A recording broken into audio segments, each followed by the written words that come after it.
Hello students, आज हम लेने जा रहे हैं चैप्टर 3 से आपके पास जो लीनियर इक्वेशंस को सॉल्व करने के लिए मेथड्स हमारे पास है।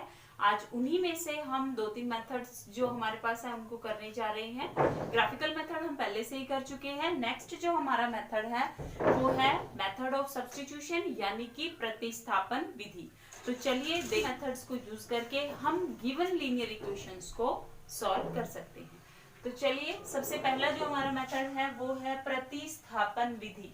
प्रतिस्थापन विधि या सब्स्टिट्यूशन मेथड मींस आपने वैल्यू को प्रतिस्थापन करना है, एक जगह से दूसरी जगह लेकर जाना। प्रतिस्थापन क्या है? अगर इसका मीनिंग देखा जाए वर्ड का, तो एक जगह से किसी दूसरी जगह उसकी स्थापना करना, उसको लेकर जाना। सब्स्टिट्यूशन में यही हुआ, यानी कि किसी वैल्यू को किसी और जगह सब्स्टिट्यूट करना, रख देना। क्लियर? तो चलिए यूज करके देखते हैं इस मेथड को। सपोज कीजिए हमारे पास गिवन जो इक्वेशन है x plus y is equal to 5, ये पहला समीकरण हमारे पास है। दूसरा समीकरण है x plus 2x plus y is equal to 10। तो इन इक्वेशंस को सॉल्व करने के लिए हम यूज करेंगे मेथड ऑफ सब्स्टिट्यूशन। तो कैसे सब्स्टिट्यूट करना है हमने? तो सब्स्टिट्यूट करने के लिए हम क्या करते हैं, दोनों में से किसी एक गिवन इक्वेशन को चूज करते हैं और चूज करने के बाद x या y किसी एक वेरिएबल यानी कि चर पद की वैल्यू हम फाइंड आउट करते हैं। क्लियर? तो देखिए कैसे, ये हमारे पास है इक्वेशन नंबर 1, ये है इक्वेशन नंबर 2। तो हम इक्वेशन नंबर 1 से y की वैल्यू फाइंड आउट करते हैं। हमने क्या किया, y x plus y is equal to 5 है, हमने y को यही रखा 5 और x को दूसरी तरफ ले गए। So y is equal to 5 minus x. यहाँ हमने y की वैल्यू को ही क्यों फाइंड आउट किया? क्योंकि हमने अपने सेकेंड इक्वेशन को देखा, वहां हमने देखा कि y हमें यहाँ पर दिखाई दे रहा है। तो हमने क्या किया, इसीलिए हमने फर्स्ट वाले इक्वेशन से y की वैल्यू को फाइंड आउट किया और हम उस वैल्यू को सेकेंड इक्वेशन के अंदर सब्स्टिट्यूट करेंगे यानी कि यूज करेंगे। क्लियर? तो y को लेने का रीजन, ये कोई हार्ड एंड फास्ट रूल नहीं है कि आपने x को लेना है या y को लेना है। आप अपनी कन्वीनियंस के अकॉर्डिंग x की वैल्यू भी निकाल सकते हैं और y की वैल्यू भी निकाल सकते हैं। क्लियर? तो जैसे हमने इस इक्वेशन में y की वैल्यू को फाइंड आउट किया, y इज इक्वल टू 5 वही अपनी जगह पर ही है, हम x को दूसरी तरफ लेके गए। ठीक है, अब आपने क्या करना है, इक्वेशन नंबर 1 से आपने y की वैल्यू को निकाला। अब इस वैल्यू को आपने इक्वेशन नंबर 2 में सब्स्टिट्यूट करना है यानी कि स्थापना करनी है। ठीक है, तो 2x as it is plus y की जगह हम यहाँ आपने लिखना है y का मान समीकरण 2 में रखने पर, substitute the value of y in equation number 2। Clear? तो चलिए 2x प्लस y की जगह हमने रखा 5 minus x is equal to ये 10 एज इट इज। ठीक है, सो अब जो x वाली आपके पास टर्म्स है, जो x वाले पद हैं, हम उनको हल करेंगे पहले। So 2x minus x is equal to 10, और जो विदाउट x आपके पास जो टर्म्स हैं, यानी कि आपके पास जो कांस्टेंट्स हैं, जो अचर पद हैं, उनको आपने एक साइड रखना है। तो जो अचर पद है वो कौन कौन से हैं? एक तो 10 है और दूसरा 5 है। तो 5 को हम दूसरी तरफ ले जाते हैं, सो माइनस 5। ठीक है, क्योंकि इधर इसका साइन प्लस है, जब ये अपनी जगह चेंज करेगा, इक्वल टू के दूसरी तरफ जाएगा, तो इसका साइन भी चेंज हो जाएगा। तो आपके पास क्या आएगा, 10 minus 5। So x is equal to 5। अब हमने x की वैल्यू हमें मिल चुकी है, x की इस वैल्यू को हमने यहाँ, देखिए आप बार बार स्थापना कर रहे हैं ना कि कभी x की वैल्यू ली आपने, फिर x की वैल्यू को वापस वहीं रखा। तो यही सब्स्टिट्यूशन मेथड है कि एक वैल्यू को आपने दूसरी जगह पर सब्स्टिट्यूट कर दिया। ठीक है, तो x की वैल्यू आपके यहाँ पास यहाँ होगी। आप चाहें तो इसको इक्वेशन नंबर 3 जो है वो नेम दे सकते हैं। तो यहाँ हम सेम लिखेंगे, x का मान समीकरण 3 में रखने पर। ये जो हम लाइंस लिखते हैं, एक्सप्लेनेशन जो देते हैं, ये देना भी जरूरी है। ठीक है, तो अब अब हम इस वैल्यू माइनस ये भी आपके पास 5 ही है, सो 5, ठीक। तो y is equal to 5 so अब लास्ट में हम अपने आंसर को लिखेंगे x is equal to 5 and y is equal to 0। तो ये आपका आंसर होगा, ठीक है। अब अगर चेक करना हो कि जो आंसर हमने निकाला वो सही है या नहीं है, तो आपने क्या करना है, जो दोनों इक्वेशंस आपको गिवन है उन दोनों इक्वेशंस में से किसी भी एक इक्वेशन को आप चूज कर लीजिए और उस इक्वेशन में x और y की जो वैल्यू आपने फाइंड आउट की है वो दोनों वैल्यूज आप उसमें सब्स्टिट्यूट कर दीजिए। तो चलिए है, तो यहाँ हम देखते हैं x हमारे पास आया 5, हम फर्स्ट इक्वेशन में रख के देखते हैं, x की जगह हमने रखा 5 और y। चलिए अब अगर हम चेक करना चाहते हैं कि हमने जो आंसर फाइंड आउट किया है वो आंसर सही है या नहीं है, तो उसके लिए आपने क्या करना है, आपके जो x और y की वैल्यूज है उनको आपने जो इक्वेशंस हैं उन दोनों में से किसी भी एक इक्वेशन को चूज करके आपने x और y की जो वैल्यूज है उनको वहां सब्स्टिट्यूट कर देना है। तो चेक कीजिए, हमने सपोज कीजिए इक्वेशन नंबर 1 को चूज किया, तो हम x की वैल्यू रख रहे हैं, x की जगह आपने रखा 5 एंड y की जगह 0। तो ये आपकी लेफ्ट हैंड साइड है बेटा, this is your left hand side. तो चेक कीजिए 5 + 0 इज 5, तो आपका आंसर राइट हैंड साइड के इक्वल आ गया। तो अगर ऐसा होता है कि x और y की वैल्यू सब्स्टिट्यूट करने के बाद आपका जो आंसर है वो सेम आ जाता है, लेफ्ट और राइट साइड आपकी इक्वल आ जाती है, that means your answer is correct. Clear? तो ये था हमारे पास मेथड ऑफ सब्स्टिट्यूशन। तो चलिए नेक्स्ट मेथड की तरफ चलते हैं। इस मेथड में अगर आपको कोई डाउट है तो आप पूछ सकते हैं। ओके, हमारा जो नेक्स्ट मेथड है स्टूडेंट्स वो है मेथड ऑफ एलिमिनेशन यानी कि विलोपन विधि। विलोपन जैसा कि इसके नाम से ही क्लियर है, विलोप कर देना मीन्स गायब कर देना, ठीक है। वही मेथड ऑफ एलिमिनेशन है कि एक को वहां से हटा देना, गायब कर देना, खत्म कर देना कुछ देर के लिए, ठीक है। तो चलिए यूज करते हैं मेथड ऑफ एलिमिनेशन। मैंने सेम इक्वेशंस ली है। मेथड ऑफ एलिमिनेशन में हम क्या करते हैं, किसी एक टर्म को, इनमें से जो कोई एक पद है उसको हम गायब कर देते हैं और दूसरे की वैल्यू निकाल लेते हैं। ये सबसे इजीएस्ट मेथड माना जाता है। बाकी आप जैसे प्रैक्टिस करेंगे तो आपके लिए ये सारे मेथड ही इजी हो जाएंगे, ठीक है। चलिए तो सॉल्व करते हैं। ये हमारे पास फर्स्ट इक्वेशन है, ये सेकंड इक्वेशन है। यहाँ आपको क्या चीज देखनी है कि आपके पास जो टर्म्स हैं वो उनमें से किसको गायब करना ज्यादा आसान है, ठीक है। जैसे ये दोनों इक्वेशंस हैं, इनमें अगर हम ध्यान से देखें तो इक्वेशंस में देखें यहाँ y है, यहाँ भी y है। अगर दोनों इक्वेशंस में एक जैसी टर्म है तो गायब करना ज्यादा आसान है। अगर एक जैसी टर्म नहीं है, एक जैसे पद उनमें नहीं है, तब आपको क्या करना है, उस पद को गायब करने के लिए आपको एक जैसा बनाना पड़ेगा। अगर वो एक जैसे हैं वेल एंड गुड, अगर नहीं है तो आपको एक जैसा बनाना पड़ेगा। यही इसका रूल है, तभी आप गायब कर सकते हो, ऐसे नहीं, ठीक है। तो यहाँ मैं दोनों तरह की एग्जांपल ले रही हूँ जिसमें ये एक जैसे हैं और दूसरा भी लेते हैं जिसमें ये एक जैसे नहीं होंगे। तो चलिए देखते हैं। सो फर्स्ट यहाँ पर हमारे पास this is equation number 1, this is equation number 2। अब हमने इनको सॉल्व करना है विलोपन विधि से। तो यहाँ हम देख रहे हैं कि दोनों जो टर्म्स हैं वो सेम है। तो अब यहाँ क्या करना है हमने, अगर दोनों टर्म सेम है तो क्या उनके साइन भी सेम है?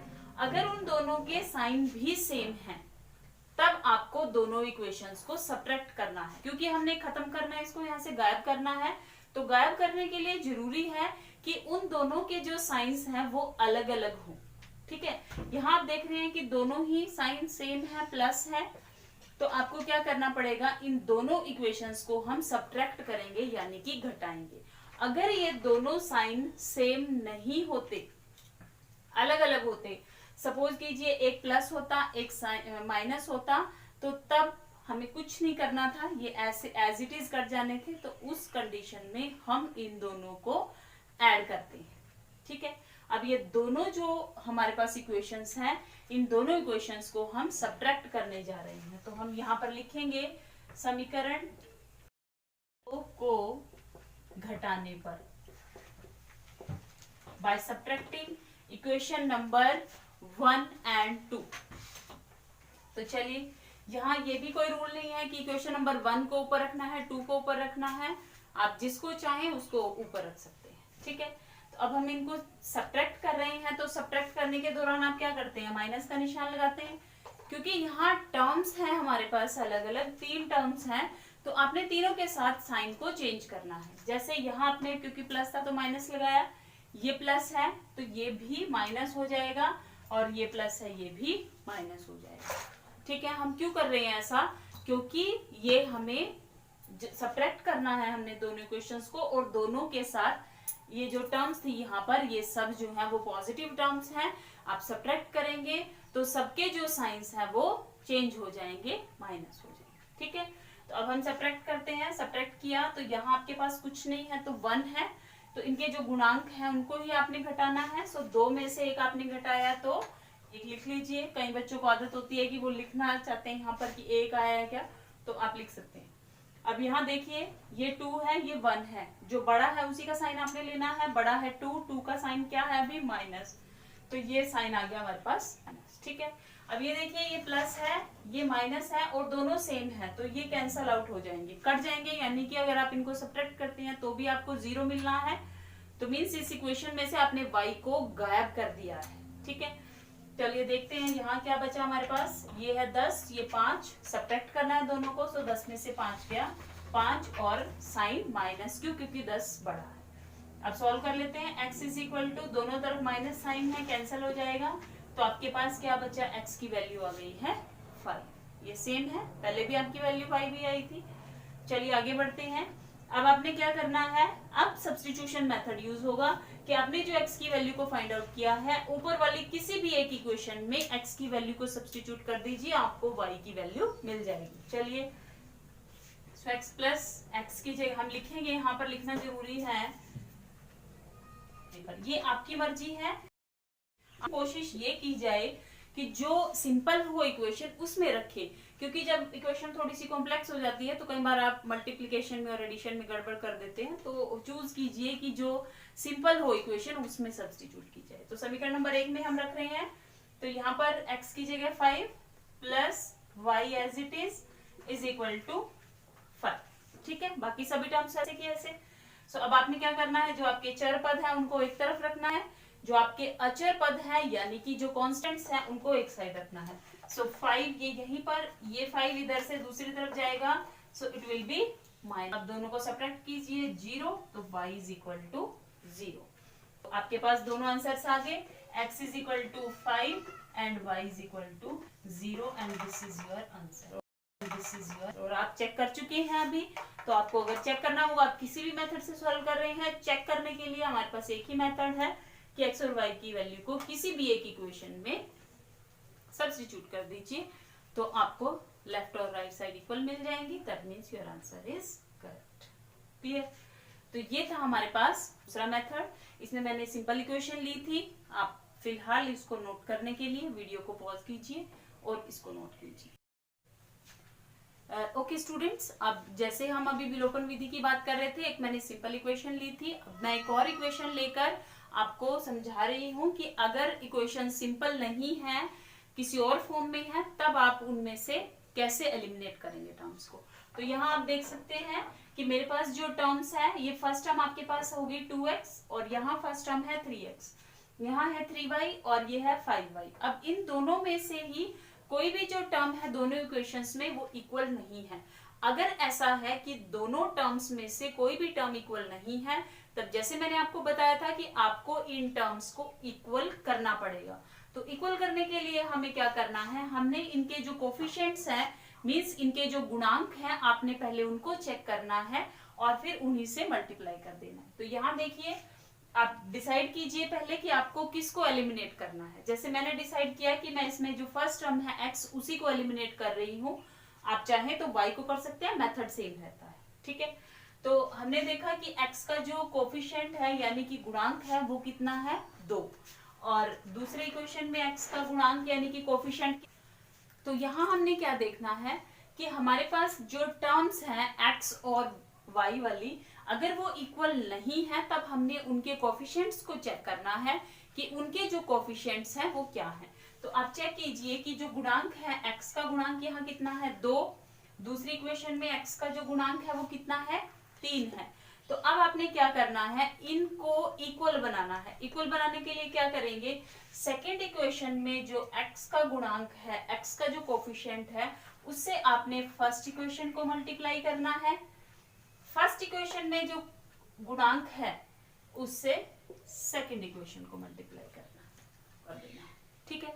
ऐसा करने से क्या होगा, ऐसा करने जो गुणांक है वो बराबर हो जाएगी, जो टर्म्स है आपकी वो बराबर हो जाएगी दोनों इक्वेशंस में।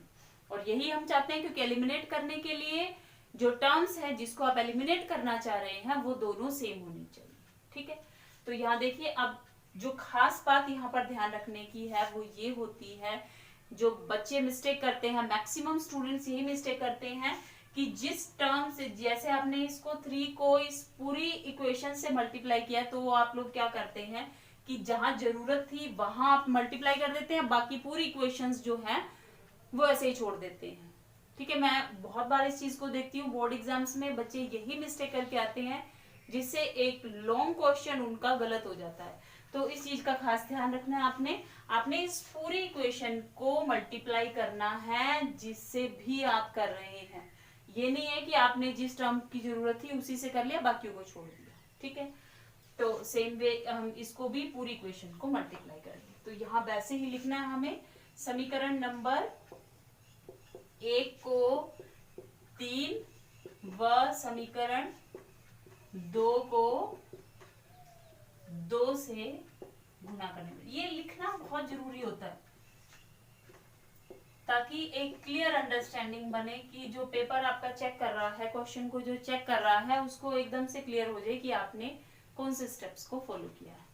तो चलिए देखते हैं, 3 2 6 plus 3 3 9y is equal to 3 6 18, ठीक है। अब ये हो गया आपकी नेक्स्ट इक्वेशन, और ये हो गया 6x plus 10y is equal to 4, ठीक है। हो गई टर्म आपकी इक्वल। तो यही चीज ध्यान रखनी है कि अगर टर्म्स इक्वल नहीं है तो एक दूसरे के जो गुणांक हैं, जो कोफिशिएंट्स हैं, उनसे गुणा कर दो, ताकि जो आपकी इक्वेशंस हैं वो दोनों एक जैसी हो, ठीक है। मतलब जो टर्म्स जिनको आप गायब करना चाह रहे हो वो एक जैसी बन जाए। अब सेम वे दोनों में देखो साइन एक जैसा है, क्या करेंगे, प्लस करेंगे कि घटाएंगे, बिल्कुल सही, घटाएंगे। सो लिखेंगे हम यहाँ पर, आपने इसको नाम दे दिया समीकरण नंबर 3 और ये हो गया 4। तो यहाँ वैसे ही लिखना है, समीकरण नंबर 3 व 4 को घटाने पर। तो चलिए घटा देते हैं, माइनस हो जाएगा, ये वाली टर्म भी माइनस हो जाएगी और ये भी माइनस हो जाएगी। अब देखिए, एक प्लस एक माइनस कैंसिल, वैसे भी 6x में से 6x घटाया कितना 0, तो सेम वे हम कैंसिल कर देते हैं इसलिए। अब ये है 9 10, 10 में से 9 घटाया तो 1 बचा आपके पास, ठीक है। और साइन कौन सा आएगा, क्योंकि 10 बड़ा है तो 10 का साइन वो है माइनस, ठीक। इज इक्वल टू 18, 18 में से आप 4 घटाइए, कितना आया 14, और क्या साइन माइनस आएगा प्लस आएगा, 18 बड़ा है उसका साइन प्लस है तो प्लस ही आएगा, ठीक है। सो y आपके पास कितना है, अब यहाँ माइनस है तो इसको हम दूसरी तरफ ले जाते हैं। सो ये हो जाएगा आपके पास माइनस ऑफ 40, क्लियर। दूसरी तरफ ले जाते हैं, कई बार इस चीज में बच्चों को कंफ्यूजन हो जाती है। तो दूसरे शब्दों में हम ये कह सकते हैं कि जो यहाँ पर गुणांक होता है उसको आप इसके नीचे ले गए, देखिए minus y is equal to 14, so y is equal to 14 by -1 होना चाहिए, so y is equal to minus of 14, ठीक है। ऐसे भी नहीं क्लियर होता तो दूसरा तरीका भी हमारे पास, हमने y को सिर्फ y चाहिए, माइनस में नहीं चाहिए, तो आप क्या कीजिए, दोनों तरफ -1 से गुणा कर दीजिए, इधर माइनस माइनस प्लस और इस तरफ माइनस आ जाएगा, क्लियर। अब यही वैल्यू वैसे ही आपने क्या करना है, किसी भी एक इक्वेशन में, अब जब आप सब्स्टिट्यूट करने जा रहे हैं x या y में से जो भी आपने यहाँ वैल्यू निकाली है, अब जो रखनी है तो यहाँ नहीं रखेंगे, यहाँ रखेंगे, क्योंकि वो सिंपल है, ठीक है। यहाँ तो आपने मल्टीप्लाई कर दिया ना, अब आपने जो भी वैल्यू निकाली उनको इन दोनों में से किसी भी एक इक्वेशन को चूज करें और वहां सब्स्टिट्यूट कर दे। तो चलिए करते हैं, 2x प्लस 3, y की जगह मैं रख रही हूँ -14, और ये लाइन लिखनी यहाँ जरूरी है, y का मान समीकरण 1 में रखने पर, ठीक है। सो समीकरण 1 में रख रहे हैं हम, सो -14 इज इक्वल टू 6, तो 2x। अब ये मल्टीप्लाई कीजिए आप, कितना आ जाएगा 6। अब आपने कॉन्स्टेंट्स एक तरफ, ये आपके जो 2x है, जो चर पद है वो एक साइड रहे, और अचर पद जो है वो दूसरी साइड, ये उधर ले गए तो प्लस, ठीक है। 42 और 6 48 हो गए, so 2x is equal to 48, x is equal to 48 divided by 2, ठीक है। x is equal to 24। अब आप x की वैल्यू आपके पास आ गई 24, y आ गया -14। आप दोनों वैल्यूज को यहाँ पर सब्स्टिट्यूट कीजिए, चेक कीजिए कि क्या आपका आंसर जो है वो सही है या नहीं। क्लियर? तो अभी हमने ये दो मेथड सीखे, मेथड ऑफ एलिमिनेशन और मेथड ऑफ सब्स्टिट्यूशन यानी कि प्रतिस्थापन विधि। इन दोनों मेथड्स में अगर आपको कोई डाउट है तो आप पूछ सकते हैं। फिलहाल आप इनको प्रैक्टिस कीजिए, फिर मैं आपको नेक्स्ट जो आपका मेथड यानी कि वज्र गुणन विधि, तो उसके बारे में मैं आपको बताऊंगी, ठीक है।